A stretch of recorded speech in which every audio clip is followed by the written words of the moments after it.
రైతులే వ్యవసాయం వదిలేసి పట్టణాలకు తరలిపోతుంటే బెంగళూరులో ఉద్యోగాన్ని లక్షల జీతాన్ని వదిలేసి సేద్యం చేస్తున్నాడు ఓ యువ రైతు.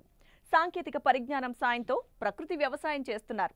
భారతీయ ఉద్యాన పరిశోధనా స్థానం వారు రూపొందించిన ఆర్కాసవి గులాబీ రకాన్ని 8 ఎకరాల్లో సాగు చేస్తూ ఉద్యోగాల కంటే సాగు ఏమాత్రం తీసిపోదని నిరూపిస్తున్న ఆ హైటెక్ రైతు స్ఫూర్తిగాథ ఇప్పుడు చూద్దాం.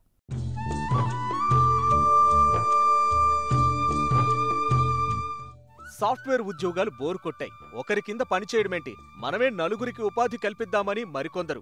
ఇతర బిజినెస్లను మించే రాబడి, ఇలా ఒక్కటేంటి మట్టిని నమ్ముకుంటే చాలా లాభాలున్నాయని నిరూపిస్తున్నారు అనంతపురం జిల్లాకు చెందిన ఓ యువ రైతు మంజునాథ్. సాఫ్ట్వేర్ ఉద్యోగాన్ని సైతం వదులుకొని తమిళనాడులోని కృష్ణగిరి జిల్లా దొడ్డమంచి గ్రామంలో 8 ఎకరాల వ్యవసాయ భూమిని కొనుగోలు చేసి గులాబీ మొక్కలను పెంచుతున్నారు.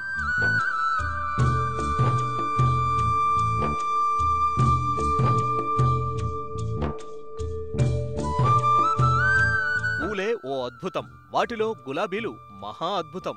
ముళ్ళున్నా ముద్దొచ్చే గులాబీ లేకుండా పండుగైనా పూజైనా ఉత్సవమైనా జరిగేనా సౌందర్య సాధనాల తయారీలోనూ దీనిది ప్రత్యేక స్థానం.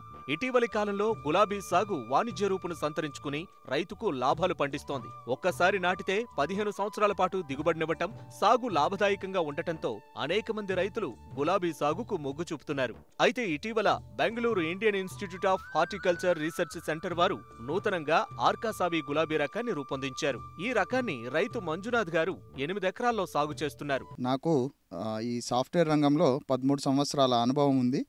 అయితే నేను వ్యవసాయం చేద్దామని చెప్పేసి 8 సంవత్సరాల నుంచి రకరకాల పంటలు అవి సాగు చేయడం జరిగింది.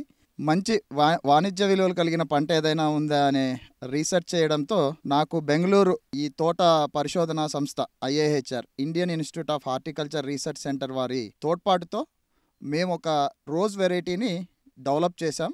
దాని పేరు ఆర్కాసవి. ఈ వెరైటీ యొక్క ప్రాధాన్యత ఏమిటంటే ఇది ఎటువంటి వాతావరణ పరిస్థితులైనా తట్టుకొని రాగలదు. పువ్వు వారం రోజుల్లో ఎండిపోకుండా రూమ్ టెంపరేచర్లో మెయింటైన్ చేయగలం. అందువలన ఎక్స్పోర్ట్ క్వాలిటీకి దానికి మంచి వాణిజ్య విలువలు ఉన్న పంట ఇది. తర్వాత వచ్చేసి ఎకరానికి 30 టన్నుల దిగుబడి ఇందులో సాధ్యమవుతుంది. ఇది మేము చాలామంది ఫార్మర్స్ చేసి చూసిన తర్వాత ఈ రిజల్ట్స్ అనేది వైట్ పేపర్ లాగా IIHR వారు పబ్లిష్ చేయడం జరిగింది. సో బోదలు నిర్మించుకున్న తర్వాత మొక్కకు 3 అడుగులు, వరుసకు 6 అడుగుల వ్యత్యాసంతో ప్లాంటేషన్ అది చేసుకుంటామండి. సో మొక్క నాటేటప్పుడు మేము ఏం చేసామంటే ఈ కానుగ పిండి, వేపపిండి ఇలాంటి వాటి ఎరువుల్లాగా ఇచ్చామన్నమాట. నాటిన తర్వాత 6 నెలల వరకు, అంటే మనకు నాటిన తర్వాత 2 నెలల నుంచే మనకు మొక్క పువ్వులు అది ఇవ్వడం స్టార్ట్ అవుతుంది. అయితే 6 నెలల వరకు వచ్చిన మొగ్గలు వచ్చినట్టుగా తీసేస్తూ ఉంటే మొక్క అనేది బాగా బలంగా మనకు పెరగడం జరుగుతుంది. వాటర్ మేనేజ్మెంట్కి వచ్చేసరికి ఒక మొక్కకు మనకు 8 నుంచి 10 లీటర్ల వరకు నీరు అవసరం అవుతుంది. ఈ రకంగా మనం చూసుకుంటే ఒక రోజుకు మనం 22 నుంచి 25 వేల లీటర్ల నీరు మనం త్రూ డ్రిప్ నుంచి మొక్కలకు సప్లై చేయడం జరుగుతూ ఉంది. సంవత్సరం తర్వాత ప్రూనింగ్ అనేది చేస్తాం. మనము ప్రూనింగ్ చేసిన తర్వాత మనం కొన్ని ఎరువులు అది ఏదైతే ఈ పేడ ఎరువు ఇవన్నీ ఉన్నాయో అవి ఇంకోసారి వేయాల్సి ఉంటుంది. వేసిన తర్వాత ప్రూన్ చేసిన తర్వాత 45 నుండి 55 రోజులు 60 రోజుల మధ్యలో మనకు తిరిగి మళ్ళీ ఈ పూలు అనేవి మరీ కాపుకొస్తాయి అన్నమాట. ప్రస్తుత పరిస్థితుల్లో విదేశీ వంగడాల గులాబీ సాగు చేయడం అనేది కత్తిమీద సాములాంటిది. అధిక ఖర్చుతో కూడుకున్న పని. దీనికి కారణం వాటికి రోగాలు, తెగుళ్లు చాలా అధికంగా ఉంటాయి. అయితే ఉద్యాన పరిశోధనా స్థానం వారు రూపొందించిన ఈ వెరైటీ అత్యధికమైన రోగనిరోధక శక్తి కలిగి ఉంది. రైతు కూడా ఎలాంటి రసాయన ఎరువులు వాడకుండా కేవలం ప్రకృతి విధానంలోనే సాగు చేస్తున్నారు. ఎకరాకు ఏడాదికి 30 టన్నుల దిగుబడిని తీస్తున్నారు. పువ్వు కోసిన వారం రోజుల పాటు వాడిపోకుండా ఉంటుంది. మనం సాగు చేసే విధానము వాటికి వచ్చేసరికి మేము కెమికల్స్ అవైతే భూమికి ఏవి ఇవ్వమండి. లైక్ ఈ DAP ఇలాంటివి మేమేం చేస్తున్నామంటే జీవామృతము, ఈ వేస్ట్ డీకంపోజర్ యూస్ చేసి వచ్చే మైక్రోన్యూట్రియంట్స్, ఫిష్ అమినో యాసిడ్స్ అనేవి తయారు చేసుకున్నాము. అవి తర్వాత ఫ్రూట్ ఫర్మెంటైన్ జ్యూస్, ఈ కుళ్ళిపోయిన ఇలాంటి ఫ్రూట్స్ అన్నీ వేసి వేస్ట్ డీకంపోజర్లో మురగపెట్టి అదే సాయిల్కి ఇవ్వడం జరుగుతుంది. సో వాటి వలన మాకైతే మంచి దిగుబడి ఉంది. అయితే కొన్ని ఫ్లవర్స్ వాటి క్వాలిటీ రావడానికి, ఫ్లవర్స్ మెయింటైన్ చేయడానికి ఈ కొన్ని మైక్రోన్యూట్రియంట్స్ సల్ఫర్ బేస్డ్ కెమికల్స్ వస్తాయన్నమాట. అవి కెమికల్స్ కాదు, అవి ఆర్గానిక్లో కూడా యాక్సెప్టబుల్లే అనమాట. IIHR వాళ్ళు డెవలప్ చేసిన ఈ వెజిటేబుల్ స్పెషల్ అన్నది ఈ సల్ఫర్ బేస్డ్ ఇవి వాడుతున్నాము.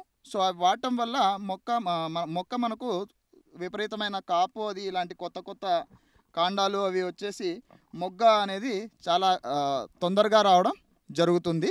కెమికల్ అనేది అంటే భూమికి కెమికల్స్ అవి ఇవ్వకోకుండా ఈ ఆవు పేడ వీటితో మేనేజ్ చేస్తున్నాము. తర్వాత ఆర్కా మైక్రోబియల్ కన్సార్షియం అనే ఒక సూక్ష్మ పోషకాలు ఉన్న లైక్ అందులో వచ్చేసి మనకు సూడోమోనాసు, ట్రైకోడర్మా ఇలాంటి బ్యాక్టీరియాస్ ఉండడం వల్ల మనకు భూమిలో ఉన్న ఈ నైట్రోజన్, పొటాష్ ఇలాంటి వాటిని అవి సొల్యూబిలైజ్ చేసి మొక్కకు కావాల్సిన రీతిలో అందుబాటులోకి తీసుకొని రావడం వల్ల మంచి దిగుబడి అది అయితే రావడం జరుగుతుంది. మనకు ఈ మొక్క 30 రూపాయలు పడుతుందండి. 30 రూపాయలు. తర్వాత మల్చింగ్ షీటు ఒక ఎకరానికి మనకు అయ్యే ఖర్చు 15 నుంచి 18,000 మధ్యలో ఉంటుంది. ఈ ఆవు పేడ, ఈ ఎరువులు వీటి మెయింటెనెన్స్కి 30,000 దాకా ఖర్చు అవుతుంది. మనకు త్రూ అవుట్ ఇయర్ అంటే సంవత్సరం పొడుగునా మనం యావరేజ్ చేసి చూసుకుంటే కేజీ ధర 100 రూపాయలు పోవడం జరుగుతుంది. మొదటి సంవత్సరంలో మనం నాటిన తర్వాత మొదటి సంవత్సరం 6 నెలలు మాత్రమే మనము సాగులోకి ఉంటుంది కాబట్టి 6 నెలల కాలంలో మనం 8 నుంచి 12 టన్నుల మధ్యలో కాపు అనేది తీయడం జరుగుతుంది. ఒక టన్ను మనం యావరేజ్ తీసుకుంటే 70 నుంచి 80,000 రూపాయల వరకు ఒక టన్ను పోతుందన్నమాట. అంటే టన్ను అంటే ఇవి ప్రతిరోజు కాపు ఉంటుంది కాబట్టి రోజుకు 30 నుంచి 40 కేజీల వ్యవధిలో వస్తూ ఉంటుంది. సో ఒక రోజుకి 30 నుంచి 40 అంటే రోజు ఆదాయం మనకు 3 నుంచి 4,000 మధ్యలో ఉంటుంది. తర్వాత 3,000 రూపాయలు మన నికర ఆదాయంలో 300 రూపాయలు కూలికి వెళ్తుంది. తర్వాత 2,700 ఇందులో మనం రకరకాల మెయింటెనెన్స్ అది ఇది ఒక రోజుకు మనం 300 రూపాయల చొప్పున ఇంకో 300 రూపాయలు పక్కన పెడితే ప్రతిరోజు 2,000 నుంచి 2,400 రూపాయల వరకు నికర ఆదాయం అనేది మన సాగులో చేయడం జరుగుతుంది. మేము ఒక కార్పొరేట్ కంపెనీలో పనిచేస్తున్నాం బెంగళూరులో ఇంతకుముందు. ఆలోచిస్తూ ఉండగా ఈ వ్యవసాయం మీద ఆసక్తి పెరిగి తర్వాత మేము ఐఏహెచ్ఆర్కి వాళ్ళ ఎగ్జిబిషన్కి వెళ్ళడం జరిగింది పోయిన సంవత్సరం అండి. అదైన తర్వాత అక్కడ ఈ రోజ్ వెరైటీస్ ఉన్న సైంటిస్ట్ని కలవడం జరిగింది. అదేవిధంగా మంజునాథ్ గారిని కలిసాము అక్కడ. ఈ మొక్కలు ఆర్కా సవి అనేది ఆయన దగ్గర నుంచి మంజునాథ్ దగ్గర నుంచి మొక్కలు తెచ్చుకుని మేము అది ఒక 8 నెలలు అయింది మొక్కలు నాటి. దిగుబడి బాగా వచ్చిందండి. అది మొక్కలు ఈ వర్షాకాలం కానీ మంచు కాలం కానీ మిగతా రోజ్ వెరైటీస్ ఉంటాయి లోకల్లో, వాటికి వచ్చి విపరీతమైన ఫంగిసైడ్స్ కెమికల్స్ స్ప్రే చేస్తే కానీ నిలువ ఉండదు.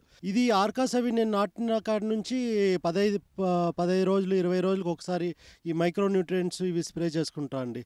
ఎంత వాన వచ్చినా ఎంత ఎండ వచ్చి ఇది మంచు వచ్చినా కానీ ఒక ఆక రాలేదండి. పచ్చగా ఉంది అన్ని చెట్లు. దిగుబడి బాగానే ఉందండి.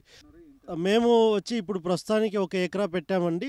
మేము ఇప్పుడు దీన్ని బట్టి చూసుకుంటే ఇంకొక ఎకరా మాదే ఉందండి ల్యాండ్. దాంతో పెట్టుకుని ఇంకా కొన్ని ల్యాండ్ ఎక్కడైనా మేము దీనికి లీజ్ కానీ ఏదైనా తీసుకొని మళ్ళీ ఇది గులాబీ సాగు చేద్దామని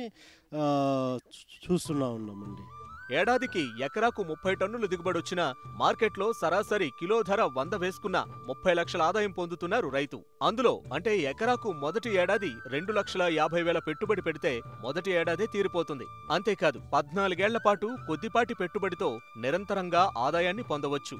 ఇంతటి ఆదాయం ఉన్న ఈ గులాబీ రకంను అభివృద్ధి చేసి వాటిని నెమటోడ్, పాథోజన్, ఈల్డ్ ట్రీట్మెంట్లు చేసి ఒక్కో మొక్కను 30 రూపాయల చొప్పున రైతులకు అందిస్తున్నారు. ఔత్సాహికులు గులాబీ సాగు చేయడానికి చాలామంది రైతులు ఇంట్రెస్టెడ్గా ఉన్నారు. ఎందుకంటే ప్రతిసారి మనకు ఆదాయాన్ని సృష్టిస్తూ ఉంటుంది. సో మా యొక్క డీటెయిల్స్ ఐఏహెచ్ఆర్ వారి వెబ్సైట్లో కూడా పొందుపరచడం జరిగింది.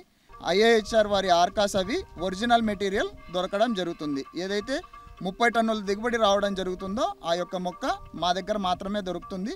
మరీ ముఖ్యంగా రైతులకు చెప్పడం ఏంటంటే ఈ డూప్లికేట్స్ని కొని కాపు రావట్లేదు అని చెప్పి మోసపోకండి. ఈ ఆర్కాసవి మొక్కలు ఈ సైజులో దొరుకుతాయండి. దీన్ని మైక్రో ప్యాకెట్ అంటారు. చిన్న ప్యాకెట్లోనే వస్తాయి. ఈ చిన్న ప్యాకెట్లో రావడానికి కారణం ఏంటంటే వీటికి nematode treatment, pathogen treatment, yield treatment అనేది ఇస్తాము. ఈ అంటుకట్టే విధానం ఈ మొక్క కంప్లీట్గా డిఫరెంట్. ఇది మామూలు నర్సరీ వాళ్ళు చేయలేరు. ఇది ఆర్కా ఐఏహెచ్ఆర్ వల్ల డెవలప్ చేసిన వెరైటీ కాబట్టి సో దీని ప్రాపగేషన్ మెథడాలజీ అది కంప్లీట్గా డిఫరెంట్గా ఉంటుంది.